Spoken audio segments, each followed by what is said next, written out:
backgrounds to really prepare the entire city and the state for a full and accurate count. So we really can't do, even though we of course appreciate the thank you and the token of appreciation from our partners across St. Louis, we really can't do the work if it wasn't for you all.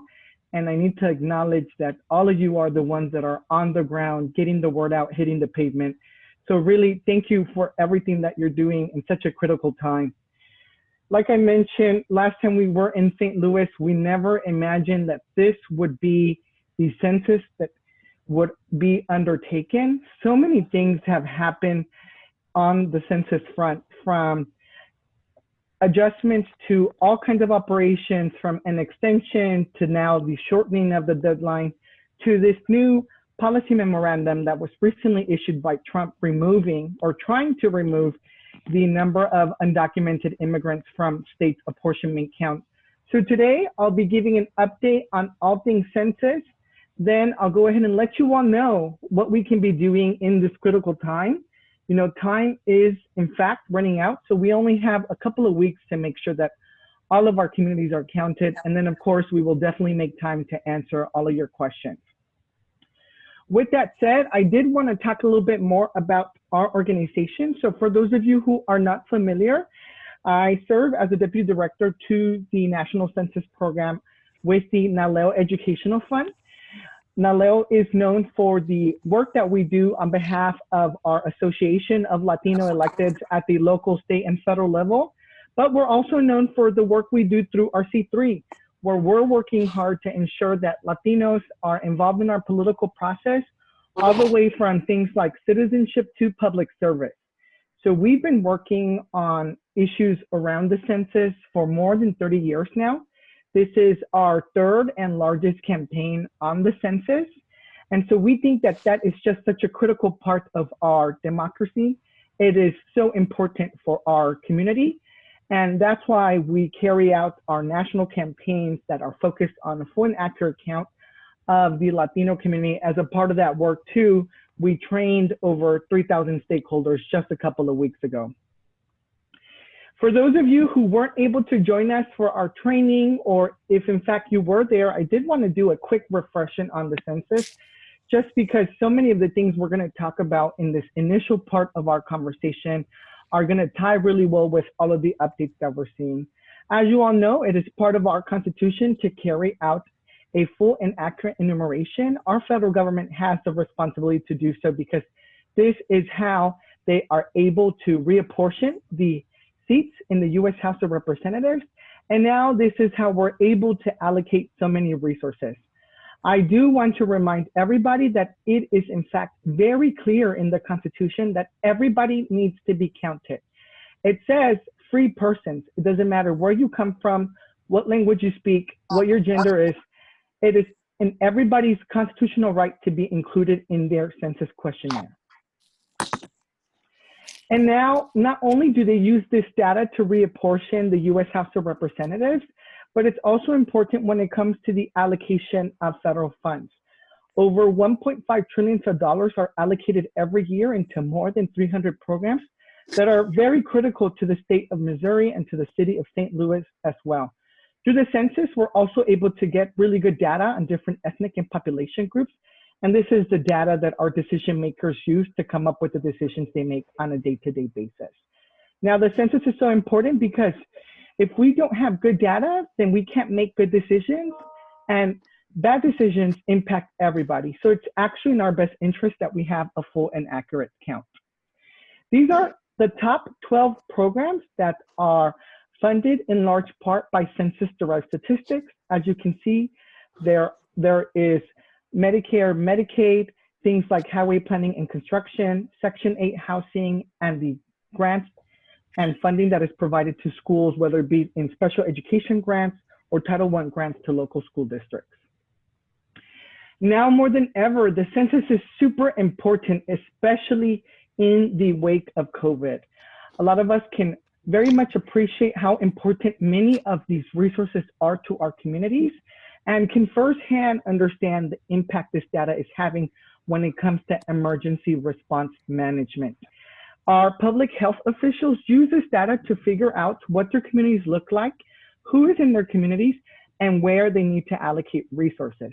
And in second part, they also actually get the resources they need to respond to these moments. And so if we want to make sure that our elected officials have everything they need so that our communities are healthy, safe, resilient, and thriving, it's important to have these resources for current pandemic and future pandemics. And by us responding in the census is one way we can get there. I will quickly also share that our messaging has in fact changed. We know that Latinos are particularly being impacted at disproportionate rates when it comes to COVID. And once we make the tie between the importance of the census when it comes to COVID relief and COVID response, we are really meeting Latinos where they're at. We are really responding to the moment. And this is something that really resonates with Latinos currently. Latinos are one of the hard to count groups. I've included here a list of some of the other hard to count groups. You all may work with them. There may be some in your families. We know for a fact that they're all over Missouri and also St. Louis. And now, given all of these changes, given that we are trying to get at the count in the middle of a pandemic, all of these things that people are hearing that Trump is trying to do to the census, these hard to count groups only get even harder to count. So now from our end, our work is really cut out. And so now more than ever, we need to make sure that everybody is counted. So I wanted to talk a little bit more about some of the specific concerns that we are hearing from Latinos when it comes to participating in the census. And as background, I do want to let everybody know that we have conducted 2 different sets of research message testing. We conducted one in 2018 to figure out what some of the messages and messengers were to really resonate with the Latino community and encourage their participation in the census. And earlier this year, we released our second set of research message testing that was conducted in 2019. Through this research message testing, particularly in 2019, we wanted to see the impact that the citizenship question debacle had on the Latino community. Even though the Supreme Court decided to strike down this question, many Latinos, in fact, were concerned across the process and did not know about the final outcome. So through the research message testing we were able to really figure out the kind of impact the citizenship question had on potential Latino participation, particularly because we also had an oversample of Latino immigrants. So these are some of the concerns that we saw in 2019 and then both in 2018 and 2019. We could see from Latinos that they were hesitant when it came to sharing personal information. You could have had somebody in the household who was okay filling out the form and sharing their own personal information. But when they were asked to share other information from other people in the household, that's when they thought twice about it. A lot of Latinos were also concerned when it came to online privacy. They were afraid what was going to happen to their data. They were afraid that their data could be subject to vulnerable attacks. And so that's why it was important to remind Latinos that the Census Bureau was doing all that they could to ensure that their data was safe and protected once they were able to share it online. Finally, Latinos also felt that the Trump administration was in a way trying to use the census against them. Many of them aired that this might be how Trump was going to figure out who was Latino, was trying to figure out, where a particular immigrant community was. And so that's why it's important to remind Latinos that the Trump administration and the Census Bureau are very different entities. The Census Bureau is first and foremost a statistical agency. It is nonpartisan, apolitical, right? And was doing everything it could to get full and complete data about our community because of the role that this data plays when it came to Latinos. There is a couple of other things we noticed across both our 2018 and 2019 research message testing. In general, Latinos had a positive view about the census. They were like, hey, the census, I probably did one in my country of origin. I think it happens once every 10 years. Right? But when they actually saw a paper questionnaire, that's where you saw that there was some hesitancy and Latinos really thought twice about filling it out. That's why it's important to be able to highlight what is on the questionnaire and what isn't to make Latinos more and more comfortable. I did also want to share a little bit more about the self-response rates for Missouri, but also the city of St. Louis. So across the country, about 62.9 of all homes have self-responded to the census. Now, right in time, just today, we got an additional update that we are currently over 70% of response rates when it comes to the national rates. That is including, of course, this self-response rates that I shared with you all, but also the response rates increase that is coming from the non-response follow-up operation. In Missouri specifically, 63.8% of homes have responded. The Census Bureau does a really good job of providing up-to-date information when it comes to self-response rates, and I'll talk to you all shortly a little bit more about where you can find that. Now, what does these numbers mean, right? It is good that households across the country and across Missouri continue to respond, but we have seen that there has been a lag. Many communities across the country, there hasn't been too much of a shift when it comes to response rates. The number has in fact stayed at around 60 for the past couple of weeks. And now that we are going into the non-response follow-up period, whatever homes that didn't get counted during self-response, the idea is that the Bureau will start knocking on those doors. So even though it is good that these many people, these many households have participated, the Bureau really has their work cut out for them. And that means that they are having to count more people in a lot less time because the deadline has been in fact shortened to September 30th. I mentioned earlier that you can actually find current up-to-date information about self-response rates in your communities. You can either find that at the Census Bureau response rate website. I've included the link here. The City and University of New York has created another really cool census hard to count map where it allows you to see data by state, city, and then it also allows you to look at data by legislative district and by tract level. The legislative district data is perfect for any elected official that sits on any of the chambers.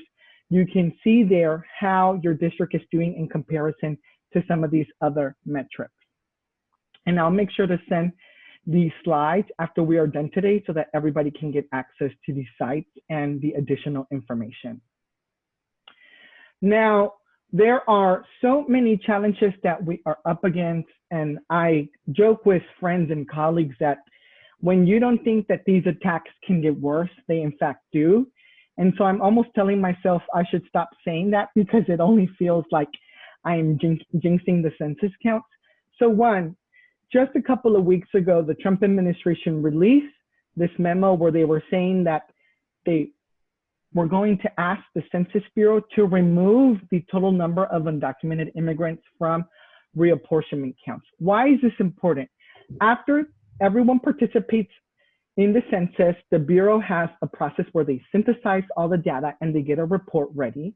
This report, these numbers are then used by states to redraw their local, state, and federal districts.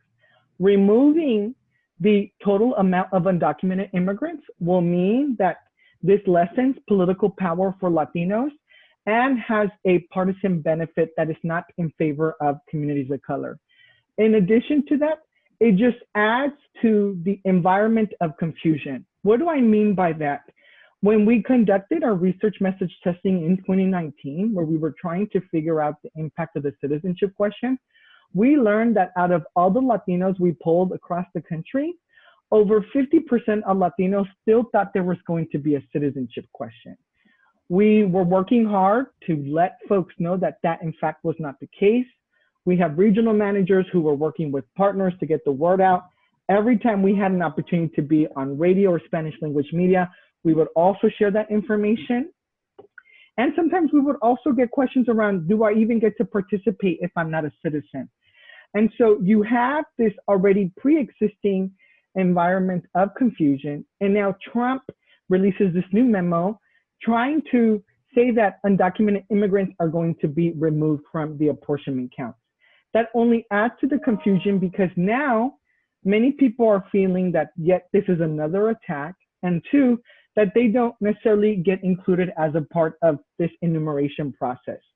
the thing with the Trump policy memo to know, a couple of things. One, it does not change census operations. Up to this point, I've already shared that more than 60% of households have been counted. That's a majority of the country. We can't go back to try to get additional information from that. I have also shared that there is no citizenship question on the census. The Census Bureau, in fact, does not have a process to figure out who is a citizen or not because they're not already asking that on the questionnaire. So there is no real way for the Census Bureau to remove the count of undocumented people from these apportionment counts. And three, the Trump policy memo is only a policy memo. It does not change the Constitution, which clearly already shares, like I have shared with you all, that everyone counts regardless of where people come from or where they were born or their lack of citizenship or their citizenship status. And like I mentioned earlier, the Census Bureau cannot go back and change anything. So in addition to that, through this Trump policy memo, the Trump administration is also forcing the census to rush the way that they collect this data so that they can turn it in on time. 4 months ago at a Census Bureau press conference, the Census Bureau had shared, hey, given everything that's happening around COVID and given that we've had to delay, pause, and push back many operations to say, for example, count folks who are experiencing homelessness, count college students, etc., we need additional time to be able to ensure a complete count of everybody. And because of that, we need statutory relief from Congress to get them these counts and to get states these counts at a later time. Even though the deadline had initially been extended to October 31st to then provide the Census Bureau with this additional time to do everything it had to do to collect and synthesize the data, now the Trump administration has been pressuring the Census Bureau to complete all of the data collection and all the synthesizing of this data by September 30th. Now, what does that mean? I mentioned we're already in the non-response follow-up period. For hard to count communities, this is where many of those are in large part going to be counted. And the non-response follow-up operation is one of the most important, if not most important operations of the Census Bureau. They can't rush this operation because in that, we would be missing so many people. And anything that isn't 100% self-response rates is a bad census. And so this is an area that now groups like ours, our national partners on the ground are having to do a lot of advocacy around to ensure that the Census Bureau has additional time to collect and process the data, but then it also has additional time to get these counts to states for reapportionment. So I've talked a little bit about what we are up against, and it's really going to take all of us to continue working hard.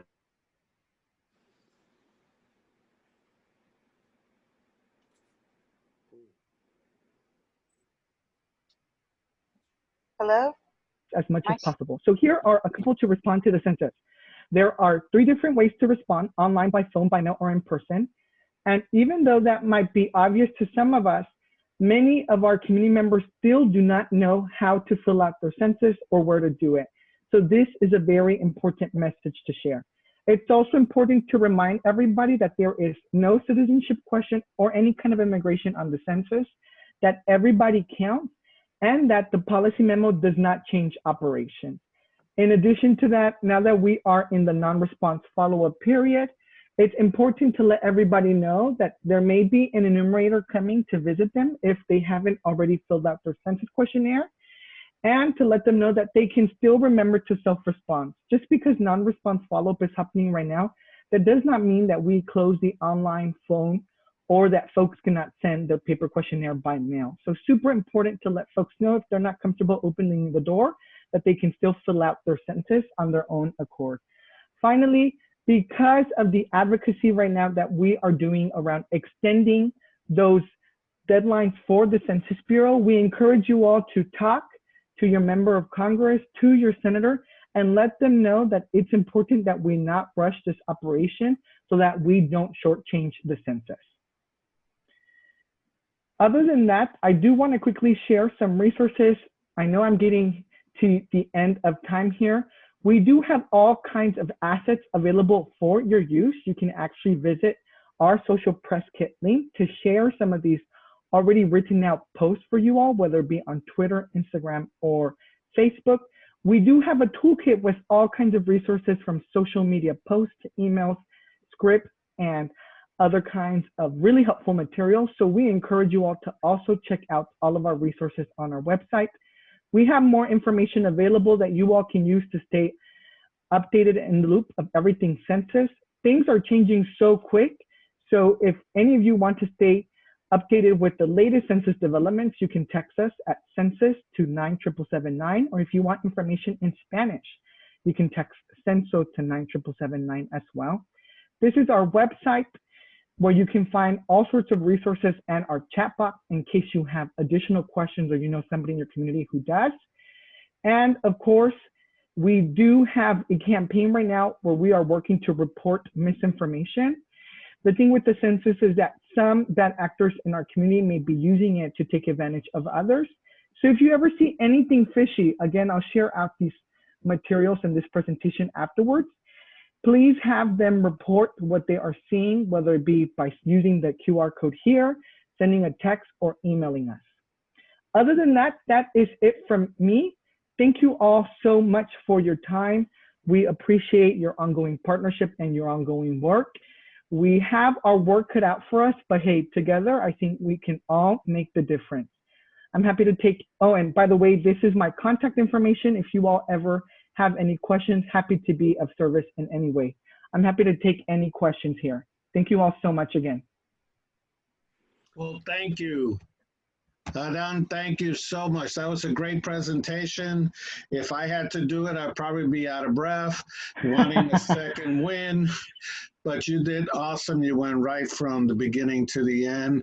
I'm sure a lot of people who just mesmerized with the content and your knowledge on the census. If you have questions and you want to do it by chat, maybe Alejandra Johnson, our board member, can bring those questions up. First come, first serve, I guess, on the questions. Sure, I'm happy to help. And then, but before that, what I want to do is traditionally, Adan, in our face-to-face meetings, we give every participant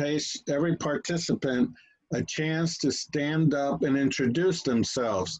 At this point, that would take too much time to do it on our Zoom, but I want you to know that the people that are on here on this Zoom meetings, they're all leaders in their respective portion of the community. We have leaders from the Bar Association. We have leaders from International Institute, Mosaic Project. We have leaders, there's a couple of leaders that are here that doesn't give official titles, but are from involved with the city or involved with the county. So we're a very passionate community. We're united, and we are very strong in our leadership in this community, and we're very, very compassionate about our community, and we welcome you to that. And I know that you're compassionate about what you're doing, so you just fit in right in with us. Besides, what high school did you go to? Wait, sorry, was that a question for me, Tony? I went to school out here in California, so I'm not sure if you all would be familiar with it, but it's called John W. North. Very good, thank you. They did a good job with you. It's a thing in St. Louis to ask people not what college, not what neighborhood, but what high school you went to. But makes total sense now. Yeah, so we have Alejandra E. Johnson, Esquire, she's on the board. We have Mauricio Gobo, he's on the board. Alejandro Santiago, he's with the membership of Hispanic Chamber of Commerce. Ben Molina, he's with Alzheimer's Association. Beth Raza Edwards, can you unmute yourself and tell us where you're from? What organization? Beth? Hi, good afternoon. Hello, can you hear me? Yes. Very well. Hello, I'm with the University of Missouri Extension Office, and I work in the Jackson County area. but I'm working on a SciFar project to reach Latino communities with Extension.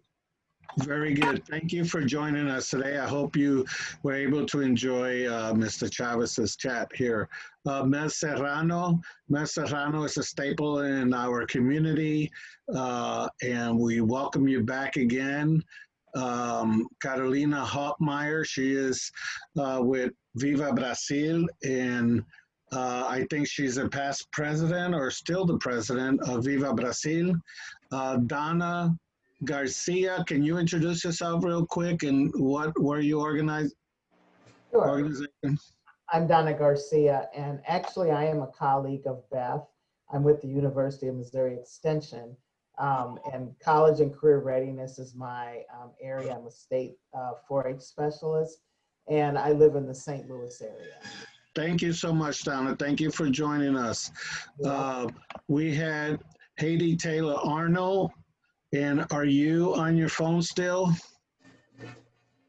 Haiti? Yes, I am on my phone. Okay. Can you hear me? Yes. Very well. Who do you represent?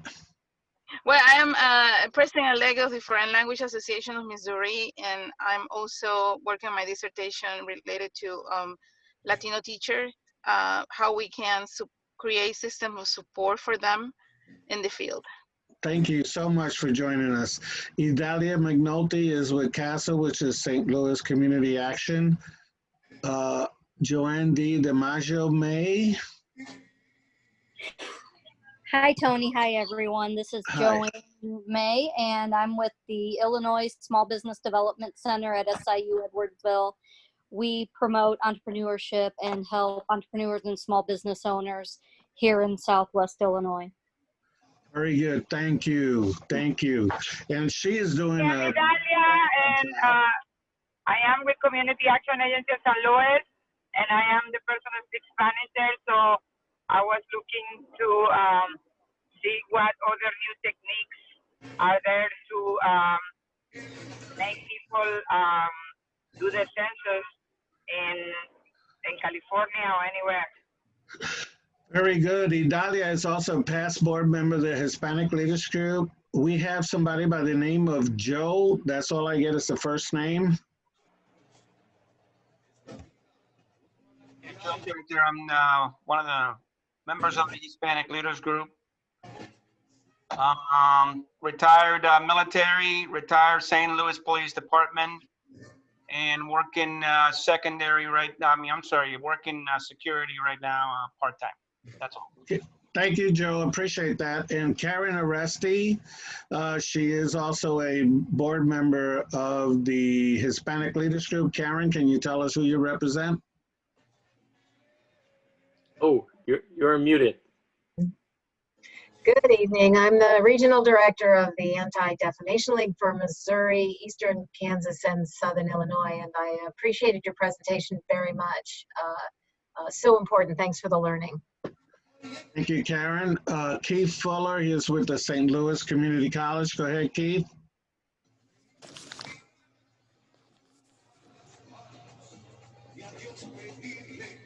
Keith, you're still there? He's muted. Keith, you're muted.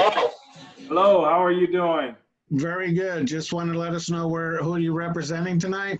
Absolutely. Keith Fuller. It's a great pleasure to follow my friend Karen Aresti. Keith Fuller from St. Louis Community College. I serve as the Director for Diversity and Inclusion. Thank you. Very good, Great Keith. presentation. Thank you. Thank you.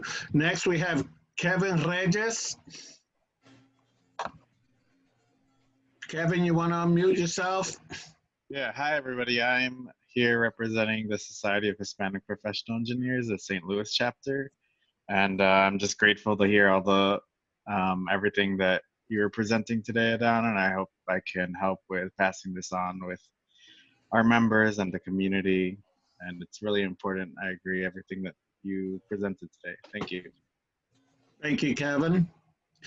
On the list after Kevin, we have Moto G Power. Hello, Moto. Can you unmute yourself?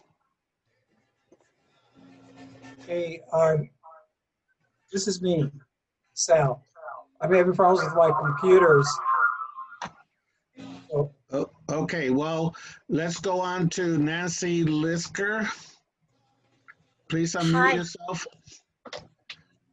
Hi. How are you? Sorry, what was the question? I wasn't listening now. We were just introducing the people that are on Zoom to Mr. Chavez. Just tell us who you're representing tonight.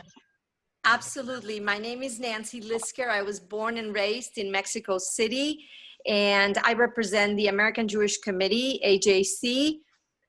We have an Institute of Latino and Latin American Affairs in Washington, D.C., working very close through Dina Siegel with Naleo. Thank you. Thank you. hey, Next. Tony, I'm back. Yes. Yeah, this is Sal Valadez. I'm a board member with the Hispanic Leaders Group. And I'm sorry, I've been having technical difficulties, but I've been listening on my phone and jumping back and forth on my computer. But I work for the Laborers International Union of North America, the Midwest in Kansas, Laborers District Council. And they've got me on a task to organize a statewide Latino, Latinx coalition on the census, voting, and vote no on 3. I'm currently working with communities in Kansas City, Springfield, Branson, and St. Louis.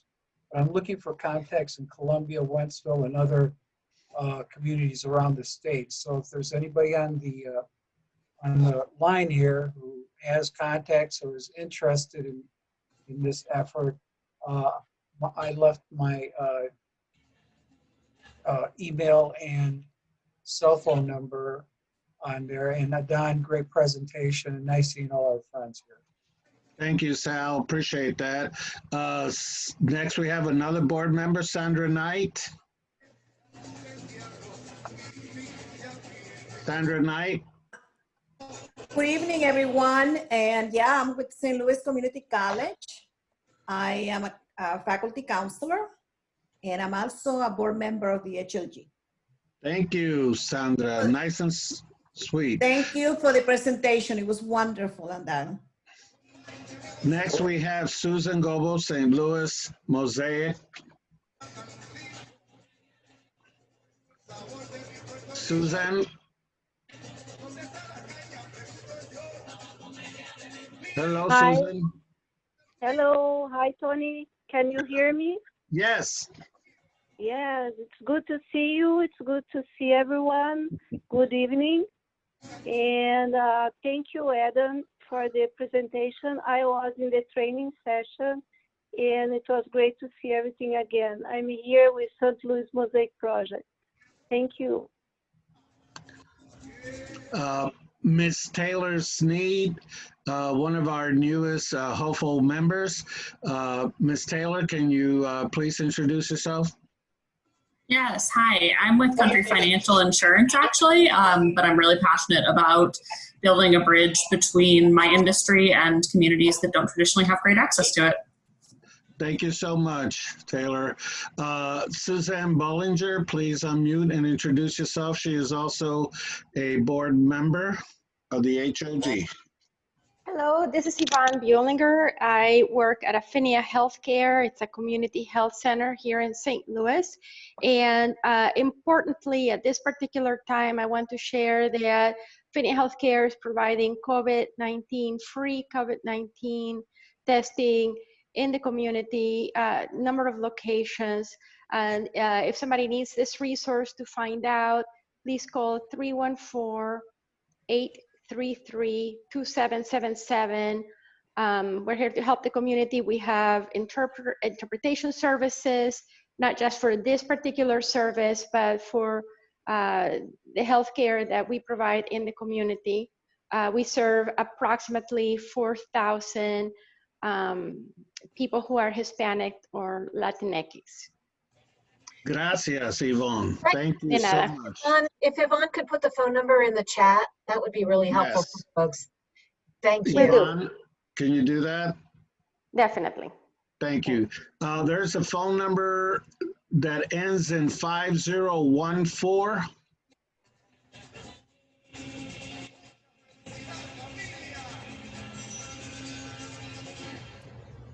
You want to unmute yourself? 5014, phone number ending in 5014.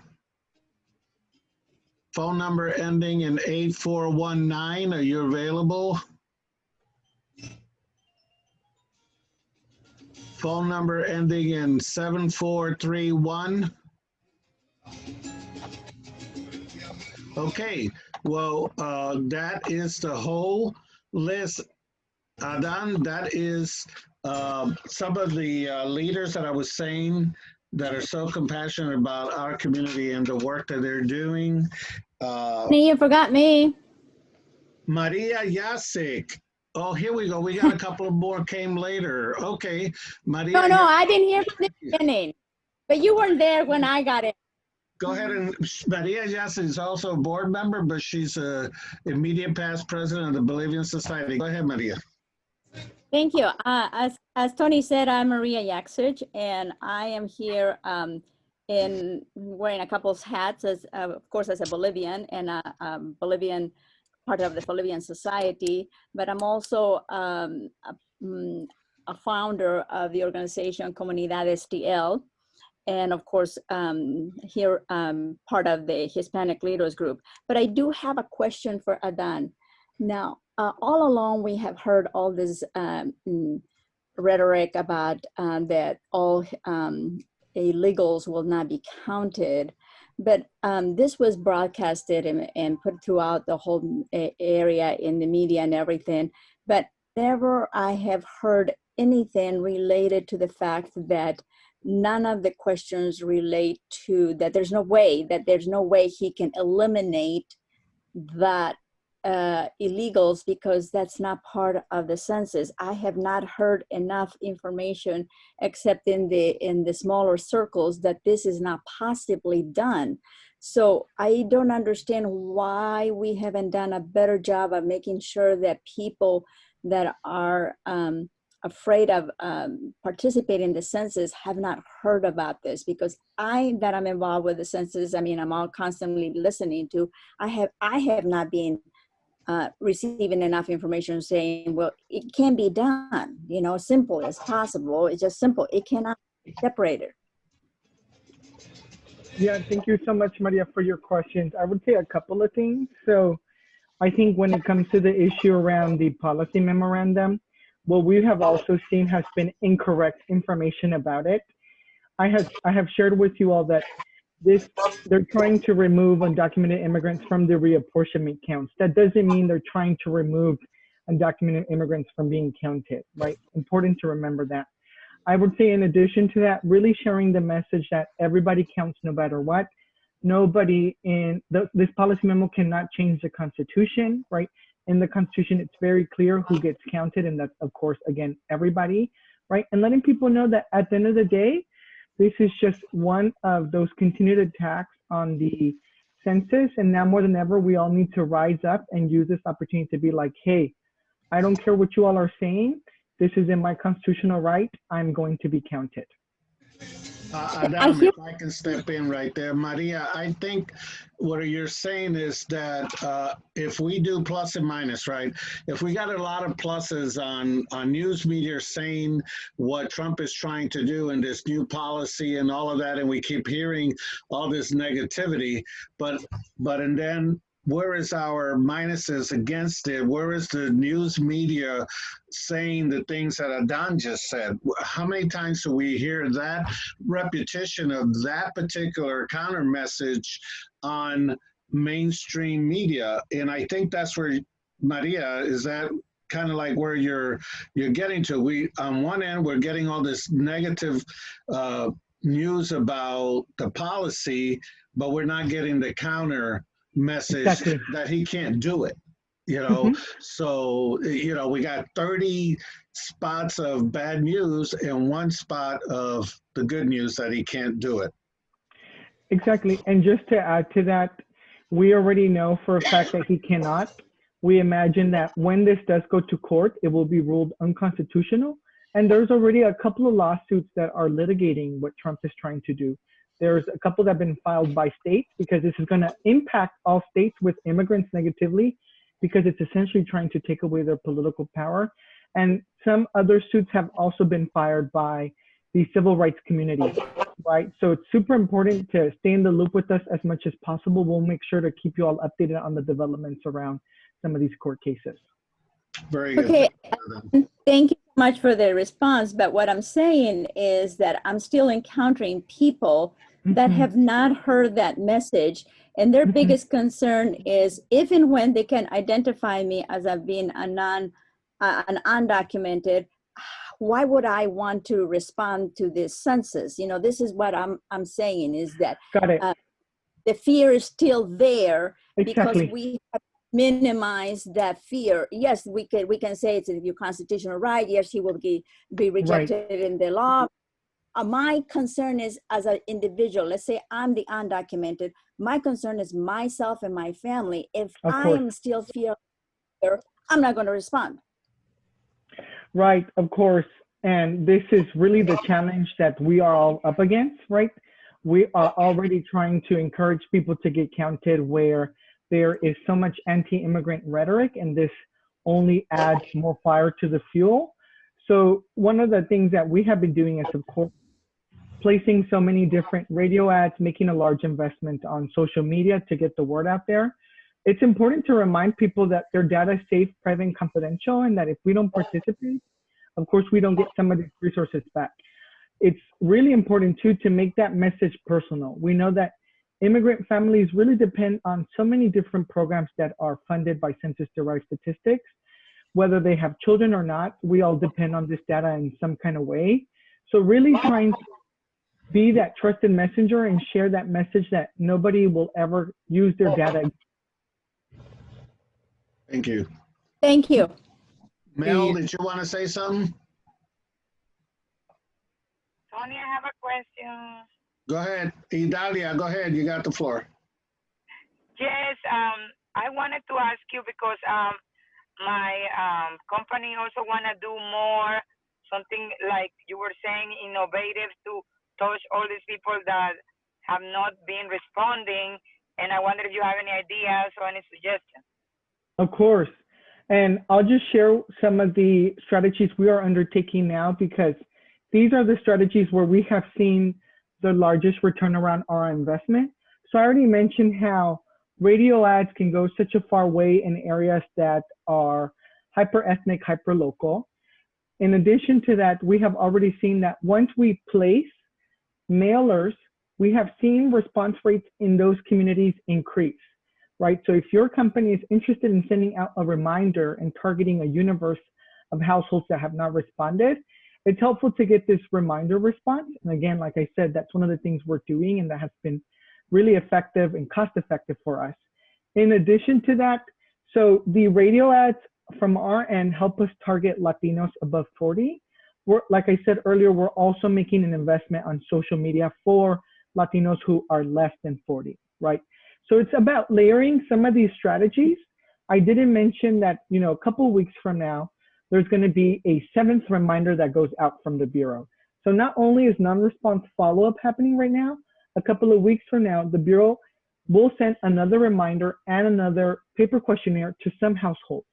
If they were to get this mailer and if they hear about the census message on radio, social media, Univision, Telemundo, then hearing about the census everywhere is going to create this surround sound system where more people are more likely to get counted. Like I said, these have been some of the most cost-effective and strategies that we have seen our largest return on investment, and I'm happy to talk more to make some of these strategies a reality for you all. Thank you so much. Hey, Adan? Yes. Yeah, hey, thank you for your presentation. There is a question there on chat, if you would touch base on that from your level and your opinion on that. Of course. Thank you, Joe. And who did this question come from, just to make sure I'm reading and answering the right question? I know there's a couple here on the chat, but I want to get to the ones I want to get to.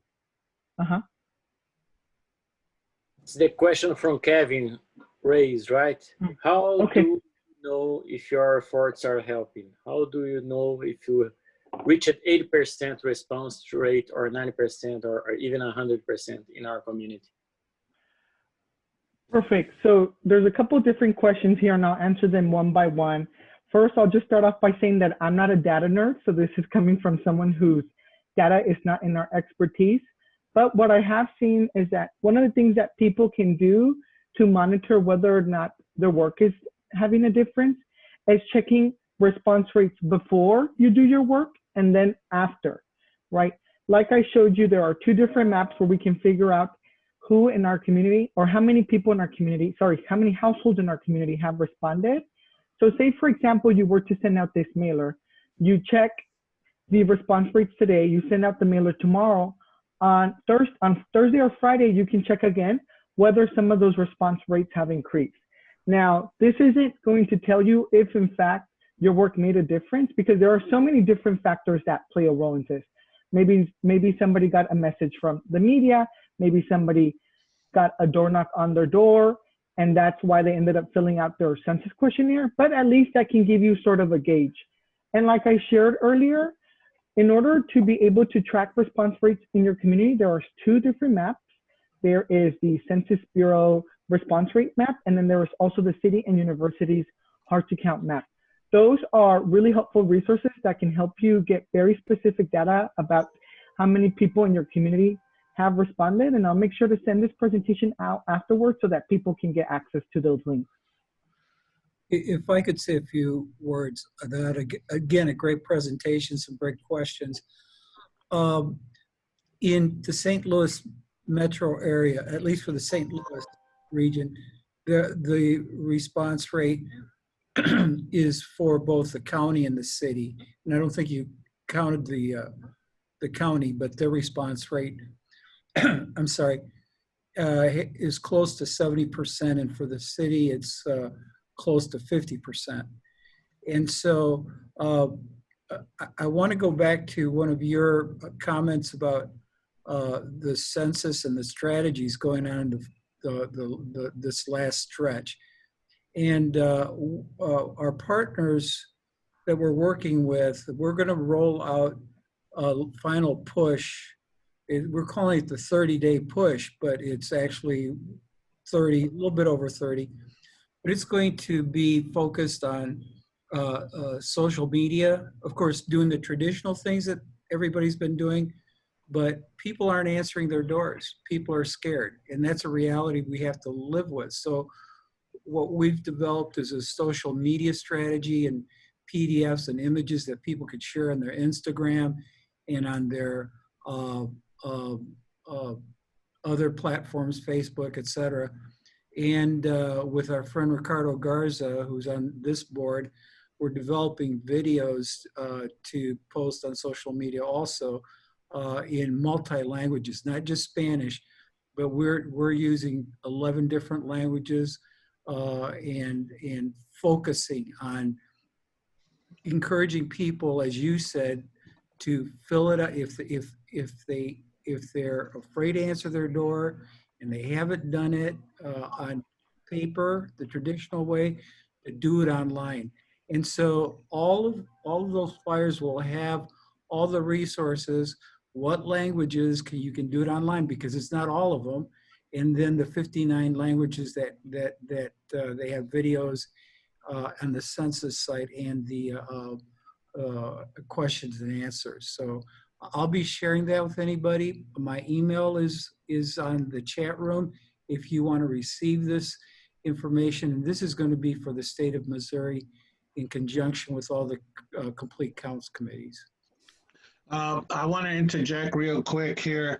We have Ricardo Garza, which you just finished talking about, 8419. Somehow he can hear us, but he cannot talk to us. I don't know if the mic is bad or something, but he has also mentioned the same thing Sal did. They're going to be working on multi-language videos to include some of his soccer PSA videos, but he's going to be approaching the Hispanic Chamber also to promote the census.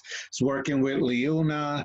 Just want you to know that Ricardo Garza is listening to us, but somehow he cannot talk to her. Talk to us. So Ricardo, if you're listening, He's a key partner. take some notes. He's a key partner in our coalition. We talk daily.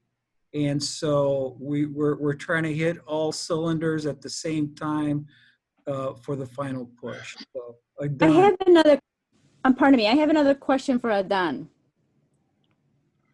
Adan, my question is, as just the information that Sal just shared with us, that the city 50% response, the county 70% response, considering that it appears to me, at least, that there is a lot of political involvement in this census ordeal, is it possible that when they're doing the sending the census enumerators, are they making sure that there is a balanced number of census enumerators sent out, or are they focusing mostly on the people from the county? Because if and when that is the case, you know, we are still, the minorities are going to be hurt.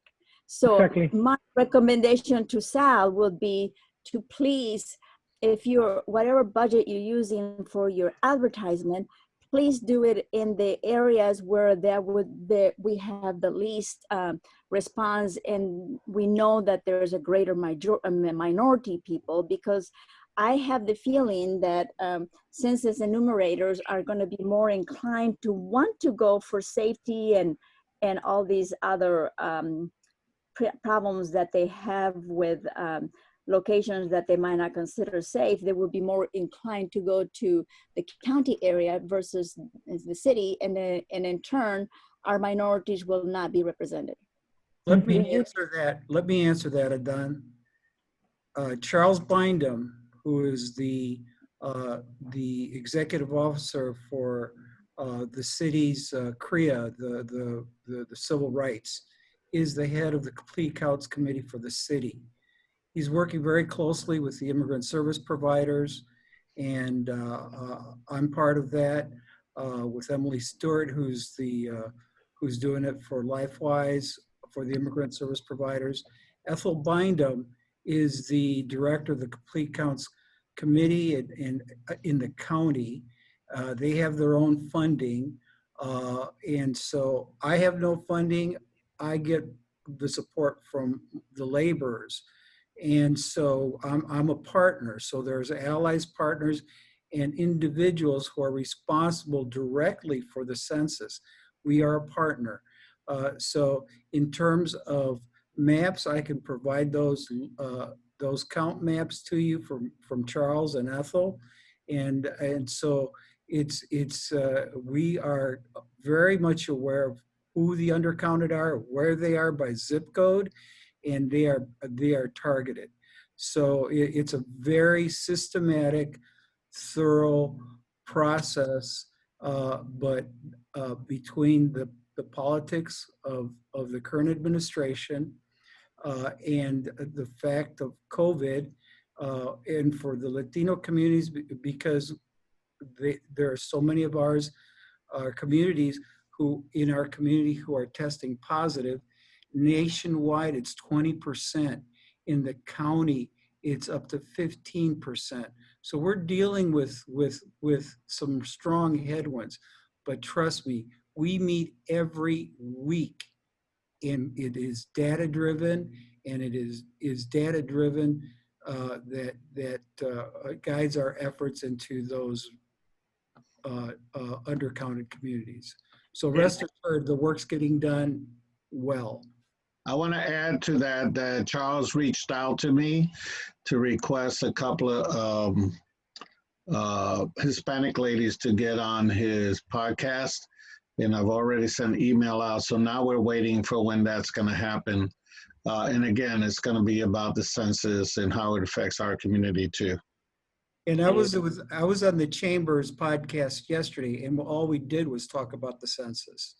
And right now, the Hispanic Chamber of St. Louis has a challenge with the Hispanic Chamber of Kansas City to see who increases their accounts and throws resources and people into this process. And Gabriela Ramirez and Lourdes Bailon with St. Louis Juntos, and Carlos Ramirez with the Hispanic Chamber are deeply, deeply involved, as a lot of people that are here tonight. And like I said, you're going to get, everybody here is going to get all those resources and social media. All we're asking you is to be an active part and not just share it, but talk to your folks and tell them personally how important this is. So I'll mute I myself. had a comment. This is Rafa McKellian with the Latino Roundtable of Southwestern Illinois. So I'm currently doing the census. I'm actually assigned the Southwestern Illinois part, but then after that's done, I'm going to ask the census if I could cross into Missouri, because I know that this is very tough. Actually, I could update you the way it's being composed. Instead of a laptop, they've given us a cell phone, and I could show you a picture of kind of like what we're doing. So if let me see that. So we get a iPhone. If everybody can see that census. Does everybody see my screen? Or, Yep. Okay, so basically, I go out, and we're not going in people's houses. We're just going outside of their house or porch, talking to them. And they could do their Ring security system. We talk to them, get their info. I know with the Latino community, it's going to be a little tougher, like what we discussed about the trust factor and where is this data going to go. But it's my job to present it the best possible way. And what we did discuss about, yeah, they're rushing it. We're shorthanded. On my training yesterday, there was only 2 people and they expected 10. So even the enumerators are very scared. Enumerators are very scared to go into the training because you got to pass the training a week. A lot of people don't do that. You do like a final exam with one of the census higher ups, then you're able to go out and perform. And so I'll be driving all over the Southern Illinois counties. And then once I'm done, I'm going to ask the census if I could go into Missouri and finish that count. So, but if you have any questions about the census, my name is Rafa McKellian. I'm with the Latino Roundtable, Southwestern Illinois, and I'm an enumerator because I know this is a job that must be done and we must count the people. Excellent. Rafi, thank you very much. Tony, we are going beyond the time and we have to respect the time of Eden and the others. So I will leave for you, Tony, to close this meeting. And hey, I'm sorry, Mauricio. Joe Carretero had a question. Can we have one last question from Joe here? It's up to Adam. Adam, do you have a little bit time? Let's take it. I know that we've been meaning to answer Joe's question.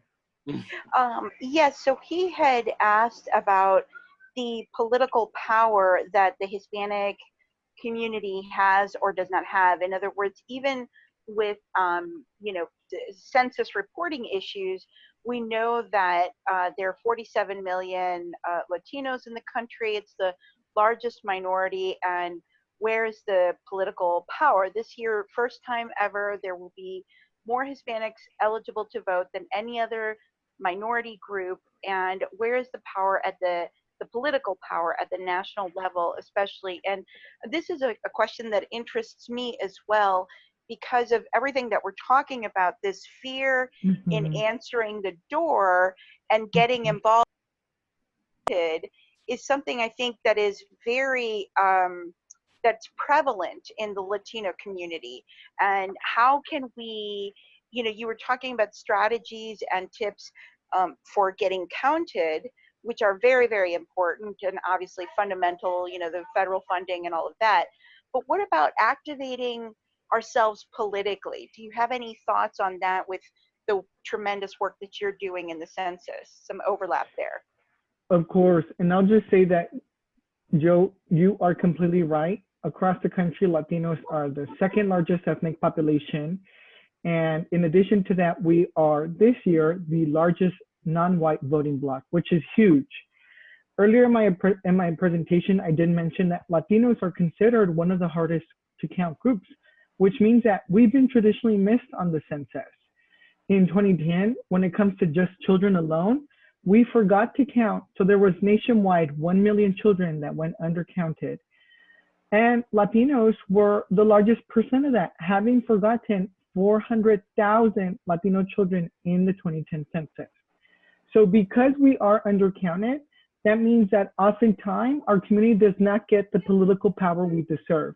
And we see that reflected in the ways they draw up our local districts that might disenfranchise Latinos and immigrants. And we see that reflected in the fact that some states might be getting less representatives in the U.S. House of Representatives as a result. I think with the census, it's super cool because it doesn't matter who you are, if you're 18 or not, or a citizen or not, you can all participate, right? And I think for Latinos, this is something we can all be doing no matter what. And it's super important that we get counted right now because we've already seen that Latinos think that it is inconvenient to be visited by a Census Bureau enumerator, right? And every time that Latinos are not responding for themselves, this takes us away from having full and accurate data about Latinos. So we won't really be able to know which Latinos are discriminated when it comes to housing, education, voting rights, all kinds of things. So for Latinos, it's important to use the census as an opportunity to be involved in this political process. And then afterwards, I think we just need to keep building the momentum. And this may come from the people on the call, but this also comes from political parties. They just need to be investing in Latinos. Latinos oftentimes do not vote, which means that we are not worthy of investment. But hey, if you don't invest in us, then we are not going to vote. So now that demographics are quickly changing and that Latinos are becoming such a large part of our fabric, it's important that more and more we're thinking about how to do outreach to Latinos in an intentional way. And that's what I will say to Joe. Wonderful. That's great. That's wonderful. So again, we don't want to take too much time. I know, Adan, you have nothing better to do, right? I can talk about the census all day, every day. So you all let me know. Census nerd right here. So, but in consideration of the time, we're like 9 minutes over. So the last minute, I just want to say, I was going to piggyback on Rafi's comments about enumeration. There's a lady on the St. Louis side, Ana Delgado, who has been recruiting or trying to recruit Hispanic or bilingual enumerators. And I'm going to put her phone number in the chat so that before we leave, you guys can take a look at it. But I'll also repeat it out loud. Where did it go? Oh, doggone it. I'll find it and put it in the chat. I just had it in my hand, but bear with me a quick second. Her name is Ana Delgado. She works directly for the census, and her phone number is 314-960-4450. 314-960-4450. She's the recruiter on the Missouri side, and they're paying very well for what she says. They're paying very, very well. So with that, if anybody has any burning desire, last question, please do it now because we're going to bring this meeting to a close. Thank you. Oh, wait a minute. Adan, a round of applause for Adan. Thank you so much. Thank you. Thank you. Hey, Tony, I got a message from I think it's Donna, two folks from, I can't find it now, from Kansas City. I will be in contact with them. So Okay. Thank you. Very good. Thank you so much. We're good? Adan? Gracias. Que Dios te bendiga. Thank you all so much. Take care. Gracias. Y cualquier cosa nos avisan, ¿eh? Buenas Thank you noches. so much, everybody. Thank you.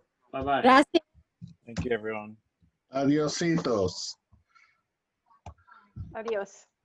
How are we going to get the slides? Where's pens go? Ciao.